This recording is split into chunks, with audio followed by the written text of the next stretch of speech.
Estamos de volta no programa Brasil Cristão, hoje falando de cura e milagres. Antes de nós prosseguirmos, deixa eu mostrar para você aqui um presente lindo, um produto de evangelização. Você é devoto das Mãos Ensanguentadas de Jesus? Tem a capelinha das Mãos Ensanguentadas de Jesus, está sentindo saudade, né, das reuniões para fazer a novena das Mãos Ensanguentadas de Jesus, mas graças a Deus nós temos aqui na TV Século XXI todos os dias a novena para você. Aí, pensando em você que é devoto, o Shopping Católico preparou para você com muito carinho, olha só, esse terço lindo aqui das Mãos Ensanguentadas de Jesus, que tem a cor das gotinhas aqui, ó, cada continha parece uma gota do precioso sangue de Jesus e vem junto com uma pulseira que é uma dezena, ele é dourado e vinho. É lindo esse terço para você que é devoto, né, ter aí no seu santuário, presentear quem você conhece, quem você ama e sabe que é devoto das Mãos Ensanguentadas de Jesus. Só você adquirir no nosso Shopping Católico. Você pode adquirir tanto na loja virtual, shoppingcatólico.com.br, ou também no nosso call center 1938719620. Você sabe que todas as vezes que você adquire um produto das Mãos Ensanguentadas de Jesus, você está ajudando também na construção da Igreja das Mãos Ensanguentadas de Jesus. Você está ajudando essa obra de evangelização. Então esse é um meio que todo mundo sai ganhando, tanto a igreja que está sendo construída e você que vai levar um produto lindo para casa. 1938719620 é o nosso telefone, liga e adquire o seu. É o terço MEG, lindo, lindo, lindo para você dar, presentear, ter e rezar com muita fé.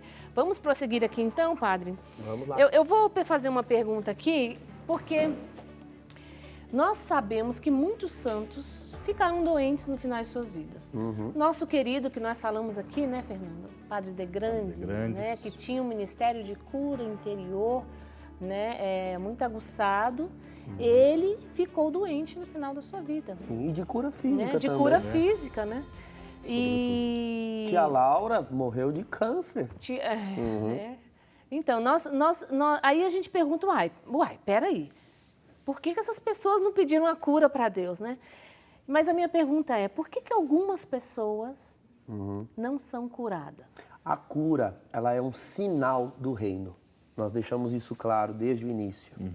Então, a cura não é o objetivo do nosso segmento cristão. Não pode ser. Se você busca a Cristo, segue a Cristo, atrás de cura, querendo cura, você, na verdade, não está buscando Cristo pela cura. Você está buscando... você está buscando curas usando de Cristo para isso. Ou Cristo é o fim, ou me desculpe, irmãos, mas isso é idolatria, né? É uma curolatria. Inventei essa palavra. Né? Uma busca atrás de curas. As curas virão, como o Fernando citou o texto há pouco, como um sinal. Eis os sinais que acompanharão os que crerem. O que de fato interessa? A fé. Que creiam e que creiam no Filho de Deus. E se para crerem as curas cooperarem, então elas virão. As curas vêm como uma assinatura de Deus para dizer, isso que está sendo pregado é meu, isso que está sendo dito é meu. Esta comunidade aqui se reúne, é minha, pertence a mim, se está no meu espírito está neles. Agora, nós vamos morrer de alguma coisa. Eu sempre digo isso nas reuniões de cura. Como eu disse, eu celebro muitas, faço essas reuniões de cura, orações por cura já há quase 20 anos. Por mais curado que uma pessoa possa ser, por meio das orações de cura, um dia alguma doença vai prevalecer, porque de alguma coisa nós teremos que morrer. Um infarto, uma veia entupida, um câncer, um derrame, um AVC, alguma coisa vai acontecer, porque os nossos corpos são assim, nossos corpos são contingentes. Então o que é importante nós entendermos é que a maior de todas as curas é a restituição da saúde e da saúde espiritual. Você lembra que eu disse há pouco que a palavra salvação e saúde, no latim, são similares. Você será curado? Será, com certeza. Mas a cura que Deus quer realizar é a da tua alma. Curar do pecado mais do que da doença. E mais, se para nos curar do pecado e se para nos curar dos males interiores, ele tiver, inclusive, que se servir de uma doença física, ele fará. Veja, quando Paulo diz em Romanos 8 que tudo concorre para o bem dos que amam a Deus, é tudo. não é muita coisa ou quase tudo, é tudo. Então, eu pergunto a você, uma doença, ela é sempre um mal? Olha, ela é um mal em si mesmo, se nós considerarmos o plano de Deus, como nós dissemos no primeiro bloco. Mas a diferença entre o cristão e o não cristão não se dá pelo fato de nós não adoecermos ou não sofrermos. Isso, não é essa a nossa diferença em relação ao resto do mundo. A diferença é que nós somos o povo da cruz, nós sabemos o que fazer com o sofrimento. Então, é lícito pedir curas? É lícito orar por curas? Sim, nós vamos pedir. O Senhor sabe que nós desejamos pedir. Ainda que ninguém abra a boca na hora da doença, o pensamento já pede cura, porque o ai da dor já é uma súplica. Agora, é Deus quem decide se vai curar ou não. Eu estou convencido de que o Senhor permite muitas enfermidades porque elas podem ser uma boa ocasião de conversão, mudança de vida, de purificação das nossas almas, quando nós sabemos lidar e até aceitar em determinada medida um sofrimento, uma doença, e de dizer, Senhor, eu aceito esse sofrimento em reparação dos meus pecados, em reparação dos pecados da humanidade. Foi o que Nossa Senhora pediu nas aparições de Fátima aos pastorinhos, estamos ainda no mês de maio. Ofereçam sofrimentos, né, pelos pecadores. E quando os pastorinhos não sofriam alguma dor física, eles corriam atrás de uma para poder oferecer. Amarraram, né? Aí amarravam uma corda, ou faziam jejum, mortificação. Então, veja, nós somos um povo que tem de saber lidar com o sofrimento. Exato. As curas, elas não são o afã do nosso segmento, a razão do nosso segmento. As curas, elas têm de ser sinais maravilhosos dados por Deus para testificar a nossa fé, mas a nossa fé não pode viver delas. Exato. E aí, eu acho uma coisa interessante, nós estamos entrando numa seara aqui muito interessante, porque justamente por sermos um povo de fé carismática e sobrenatural, às vezes nós, quando vamos aconselhar pessoas enfermas ou quando vamos rezar por pessoas enfermas, a gente vem com isso de que todo mundo tem que ser curado, porque tem que ser curado, e alimentamos, muitas vezes, nas pessoas, esse tipo de fé imatura. Ou de que se ela não é curada é porque não teve fé. Faltou fé, entendeu? Fé imatura, exatamente. Exato. E isso gera problemas terríveis, né? O Padre Eduardo fala muito isso, e eu acho simplesmente fantástico, que o dom que precede a esse de proclamação de cura é a escuta de Deus e o discernimento dos Espíritos. Exato. Existem situações nas quais o Espírito Santo, ele coloca no teu interior a certeza de que ele vai agir. E aí você vai e ora para proclamar a cura. Exato. Né? E isso vem da escuta de Deus, do discernimento dos Espíritos. Né? Para não acontecer, muitas vezes, de você envergonhar o Evangelho, envergonhar a si mesmo por uma falta de discernimento total. Os carismas, eles precisam estar interpenetrados. Sim. Então, o desejo de ministrar cura, de servir com curas, destituído do discernimento dos Espíritos, da palavra de sabedoria. Até mesmo da compaixão pelo povo, padre. Exato. Olha, vou né? contar um relato brevíssimo, de segundos. Uma vez eu fui orar numa casa, a pedido da filha, que dizia que a mãe estava muito ruim, muito triste, porque vinha muito doente, sofrendo muitas dores, já tinha sido internada várias vezes e queria muito ser curada. Eu disse, mas filha, quantos anos sua mãe tem? 93. Falei, eu vou lá. E fui conversar com essa senhora. A senhora está bem? Não, padre, estou muito ruim, eu queria ter saúde de novo para fazer minhas coisas, cuidar da casa, cuidar da louça. Falei, não, a senhora não vai ter saúde de novo para cuidar das coisas. Sabe por quê? Porque a senhora já está idosa e a senhora vai morrer. Ai, padre, não fala isso, não. Eu sou o pastor da sua alma e eu vim aqui te libertar. Com a verdade, filha, você tem 93 anos.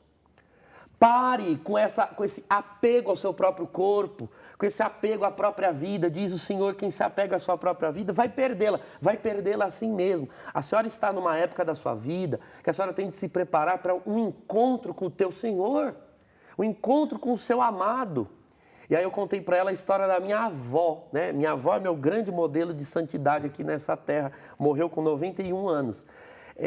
Já nos últimos anos, 3, acho que até mais do que 3 anos antes de morrer, ela já não andava mais, tinha um problema muito sério nas pernas e sentia muita dor. Nunca vi minha avó reclamar ou pedir cura. Eu disse, vó, como é que a senhora lida com a sua doença, com essas dores? E ela dizia, meu filho, eu tive 15 partos, tive 15 filhos. Meu sonho era ter tempo para rezar e me preparar para o céu, mas eu não tinha. Todo santo dia eu pedia, meu Deus, eu queria ter mais tempo para rezar, para fazer orações, para meditar no rosário. Então agora eu estou velha, minhas pernas não funcionam mais, não sou mais obrigada a cuidar de casa, de cozinha, os filhos estão criados, Deus atendeu o desejo do meu coração. Eu agora rezo, intercedo pela família e eu quero entrar no céu. Isso é um desapego a esta vida, um apego à vida verdadeira. Então eu contei isso para essa senhora. E ela disse, é verdade, padre, eu preciso mudar. Ela precisava de uma saúde espiritual. Sim.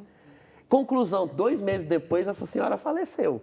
Mas ela parou de reclamar, parou de murmurar, parou de aceitar. E se não tivesse vivido esse choque, talvez ela não teria se preparado para morrer 2 meses depois. Né? Não tivemos um programa que há pouco falou sobre a morte, como as pessoas têm dificuldade de lidar com isso. Nós temos de lidar com a morte.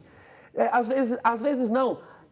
Haverá uma doença, uma enfermidade, uma condição de debilidade física na qual não haverá cura. Aceite isso. Nós teremos de partir. Então haverá um momento em que essa cura não virá. E nós temos de saber viver, sendo curados ou não. Sim. Conheço pessoas, isso é muito comum. Conheço uma senhora no sul que o filho tinha câncer e aí ela entrou naquela busca desesperada pela cura. A criança veio a falecer e todos os anos que ela tinha dedicado, e depois ela mesma começou a maldizer aqueles anos, dizer que foi a maior perda de tempo, porque o filho não foi curado. Então, veja como são as coisas, né? Se você não tem aquele amor incondicional ao Senhor, exato, você saber que o dom mais precioso, que é as moradas celestiais, onde nós vamos habitar com Ele em glória, ver Deus como Deus é, que era isso que os cristãos tinham. É por isso que nós precisamos da fé, né? Exato. Porque sem a fé, nós não vamos agradar a Deus. Exato. Dessa forma. E tem também aquelas pessoas, eu quero lembrar aqui, como o Padre Léo. O Padre Léo morreu de câncer aos 45 anos, muita gente conheceu ele. Ele dizia, eu nunca vou pedir a cura para o meu câncer, porque foi eu que causei. Porque ele fumava muito antes, bebia. E ele sabe que, com isso, o corpo dele foi estragado. Sim. E ele teve a chance ali de também ser purificado. E mesmo, Isso é uma coisa muitos linda. anos antes do câncer, ele já ter parado de fumar e tudo, mas as consequências ficaram no corpo. Então, a palavra de Deus diz em Eclesiástico, não busqueis a morte por uma vida desregrada. Certos tipos, não todas, mas certos tipos de morte, o ser humano causa a si mesmo. Então, o senhor pode curar? O senhor pode. Sim. Mas o Padre Léo soube aceitar a doença, não como um castigo, mas como um meio de reparar as ofensas que ele mesmo no passado cometeu. Ele viu como uma graça de poder reparar. Eu me lembro bem... Desculpa, Padre. Não, eu ia contar um outro relato de cura. Eu falando do Padre Léo, eu me lembro que ele trabalhava a cura interior. E ele se desgastava, né, no dia que ele morreu, o médico disse, o coração dele era tão gasto, mas se ele tivesse um pouquinho mais de energia, ele conseguiria viver mais, mas o coração dele já estava gastado. E gastado de quê? Gastado de amor. De amor. Né? Ele estava ali pronto. Vai, Padre, isso conta mesmo. essa história. Eu me lembro que em 2013, depois de uma das missas com orações por cura e libertação, eu impus as mãos sobre um senhor, ele repousou no Espírito Santo, e aí quando ele levantou do repouso, naquele imediato momento ele não disse, mas no outro dia ele voltou, porque nem ele estava entendendo muito o que estava acontecendo com ele. Ele reparou que tinha alguma coisa estranha no campo de visão dele. No outro dia ele voltou e me procurou e disse, padre, eu fui meio para casa sem entender, mas o que acontece é o seguinte, eu nasci sem o meu olho direito. Eu não tinha. Esse olho, na verdade, é um olho de vidro. E ontem, quando eu caí no chão, quando eu levantei, eu percebi que eu não sabia explicar muito bem, eu estava enxergando mais do que o normal.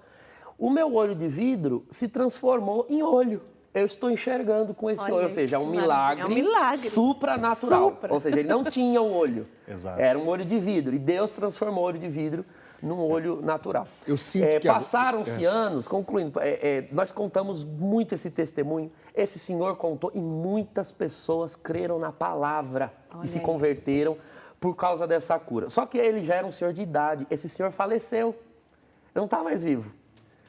Então, a cura dele serviu para um propósito, para converter pessoas. É essa a verdadeira cura que nós precisamos perseguir. É verdade. Eu queria, não só que a gente pegasse até o fim do nosso Brasil cristão, eu sinto que agora é o momento de nós edificarmos a fé carismática nas pessoas que estão assistindo. Nós queremos que, como fruto desse programa, você comece a ser ousado na fé e comece, sim, a impor as mãos sobre os enfermos para que Jesus possa te usar e que haja uma onda de verdade sobre o Brasil de curas, de milagres, de prodígios. Então, eu acho que, padre,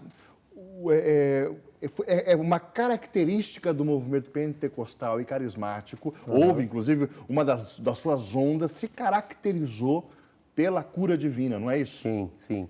E eu diria assim, que o que o movimento pentecostal e carismático para a igreja no mundo inteiro, assim também são os pequenos serviços de ministérios carismáticos dentro do próprio movimento. Isso. Nós temos, por exemplo, no movimento carismático, aqui no Brasil chama MOC, né? Ministério de Oração por Cura e Libertação. Isso. Agora veja, assim como nós dissemos que os dons, eles não são exclusivos do movimento carismático, o movimento carismático tem o intuito de promovê-los, fomentá-los, mas o movimento carismático não é proprietário dos carismas, assim também o Ministério de Oração por Cura, no movimento carismático pentecostal sempre existiu pessoas que tinham este ministério. Sim. Agora, elas detêm um monopólio deste dom? Não, elas têm a função de, no movimento carismático pentecostal, inclusive promover este dom e fazer com que outros desejem também ministrar, desejem promover nos lares. Então, é o conselho que eu sempre dou quando eu vou dar formações ao Ministério de Oração por Cura e Libertação, inclusive nos diversos grupos carismáticos, movimentos carismáticos. A função de vocês não é apenas orar por curas, mas vocês precisam ensinar e promover, fazer com que outros também façam isso. Que pais orem pela cura dos seus filhos, que os jovens peçam curas para os seus amigos, para os seus colegas, que comecem a desejar a manifestação de curas para testificar o Evangelho, a pregação do Evangelho. Eu gosto de dizer sempre, principalmente aos pais, que eles são as maiores autoridades espirituais sobre os seus filhos. A oração de uma mãe, de um pai sobre o filho, pedindo inclusive cura física, é extremamente eficiente. Eu já vi inúmeras curas, relatos de curas ministradas pelos pais. Então, você quer saber se você consegue ministrar aí o dom carismático? Às vezes da cura, você às vezes tem um receio de sair orando nas casas. Você tem filhos? Pegue os seus filhos, impõe as mãos. Impõe as mãos. Quantas vezes eu vi? Eu vi inúmeras vezes minha mãe impondo as mãos sobre mim, eu queimando de febre, e minha mãe repreendendo a febre. Febre, solta meu filho em nome de Jesus Cristo. E o meu corpo de 38 graus baixar para 36 na hora. Bendito seja Deus. Cura divina, a autoridade da mãe na autoridade do nome de Jesus. Eu me lembro, acho que esses são os momentos dos testemunhos, porque nós vamos edificar a fé das pessoas assim. Em casa, eu sou pai de 5 filhos. Um dia, a Maria Isabela, que é a sua afilhada. Minha afilhada. A Maria Isabela estava, assim, com febre e vômitos. E ela passou o dia inteiro assim. E eu cheguei em casa, sentei, ela estava toda amoadinha no sofá. E o Espírito Santo falou no meu coração para que eu fosse até a cozinha, que eu pegasse o óleo de São Charbel, que foi o diretor aqui da TV que me deu, né? E eu impusesse o óleo e orasse por ela. E foi exatamente isso que eu fiz. Eu fui lá, peguei o óleo de São Charbel, passei, né, na fronte da Maria Isabela, orei por ela. Em questão de minutos, ela sentou, olhou para mim, assim, pegou, foi para o centro da sala e começou a pular, brincar, assim, em questão de minutos. Glória a Deus. Padre, eu queria que o senhor falasse, aproveitando, né, os testemunhos e essa graça, o senhor falasse da imposição das mãos. Porque a gente estava conversando ali, algumas pessoas no nosso meio, não sei, calhou de dizer que não se pode impor as mãos. E aí eu falei assim, mas a imposição das mãos é uma coisa... Eu até falei, né? Se você falar para minha filha de 4 anos, reza para o seu irmão, ela vai fazer assim automaticamente, mesmo sem saber. Então é uma coisa que meio que natural, né? Fala da imposição das mãos na cura interior. Um assunto antigo e polêmico, né? Eu já vi, inclusive, um padre tentando justificar teologicamente que a ninguém... existiria o direito de impor mãos a não ser sacerdotes. E ele fazia um malabarismo teológico para justificar aquilo. Do ponto de vista da teologia, do ponto de vista bíblico, isso não se justifica, porque nós temos inúmeros relatos de imposição de mãos feitas por pessoas, em primeiro lugar, fora do ambiente sacramental. Então, há sim uma imposição de mãos exclusiva de sacerdotes, que é aquela feita em ambiente sacramental. Então, para ordenar um padre, só um bispo e o presbitério é que podem impor as mãos. Na crisma, só o bispo e o sacerdote, né, o pároco ali, que impõe as mãos. Mas é muito evidente a distinção entre a imposição de mão sacramental e fora de ambiente dos sacramentos. Não existe essa confusão sequer na mente dos fiéis ou um abuso por parte dos fiéis querendo celebrar sacramento. Seria um absurdo alegar isso. Nós temos, por exemplo, em Atos dos Apóstolos, Ananias sendo visitado pelo Espírito Santo e ele é mandado ir até a chamada Rua Direita, você vai lá na casa tal, há um homem chamado Saulo, impõe as mãos sobre ele para que ele recupere a vista. Não há relatos no Atos dos Apóstolos de que Ananias fosse um clérigo. Toda a narrativa dá a entender que Ananias era um leigo, inclusive. E no início da igreja, até hoje, pelo direito canônico, qualquer cristão pode batizar, que hoje é algo mais restrito a momentos fundamentais, primordiais, etc., de perigo de morte, etc. Mas tudo dá a entender que Ananias era um leigo, e Ananias impõe as mãos sobre Saulo, que é o apóstolo Paulo, para que ele recupere a vista e depois o batiza. Então, o gesto de impor as mãos fora do ambiente sacramental é muito mais um gesto de caridade, de afeto, de acolhida, do que de poder. Então, quando se diz assim, não impõe as mãos porque você não tem o poder ou a autoridade, escuta, mas fora do ambiente sacramental, a imposição de mãos não é um ato de poder, é um ato de acolhida, é um ato de afago, é um ato de fazer com que a pessoa sinta-se acolhida. Agora, por que esse assunto é polêmico, Drica? Eu não entendo. Eu, sinceramente, não consigo entender isso. Nós não vamos ter tempo de abordar aqui, que a gente tem pouquíssimo tempo para o final. Mas porque há relatos, teríamos que falar um pouco sobre a natureza das nossas almas, né? Citar um pouco Santo Agostinho nessa parte.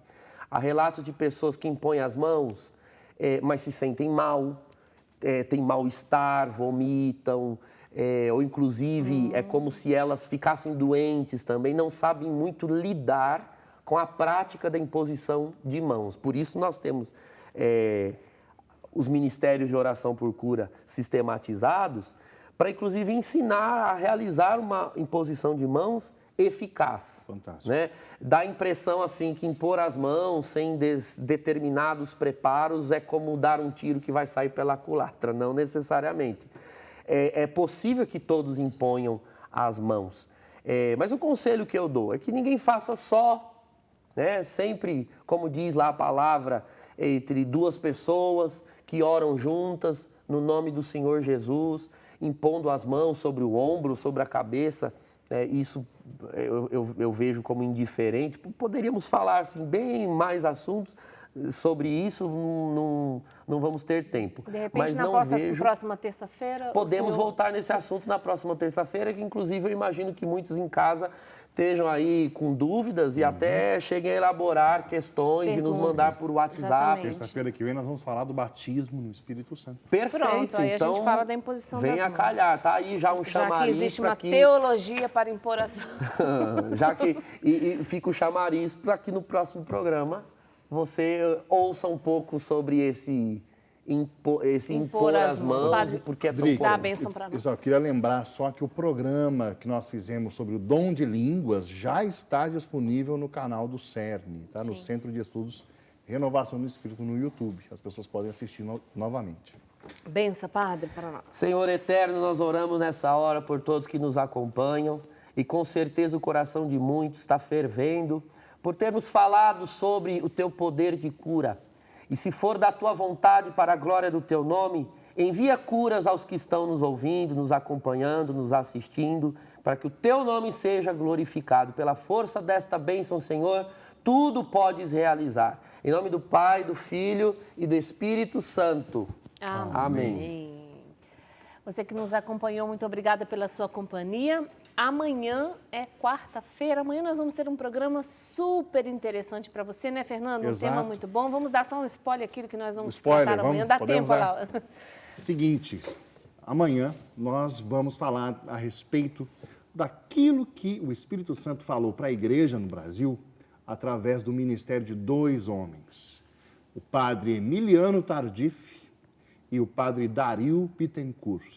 O padre Emiliano Tardif era um sacerdote canadense que andou pelo mundo inteiro e está em processo de beatificação, né? Sim. Está em processo.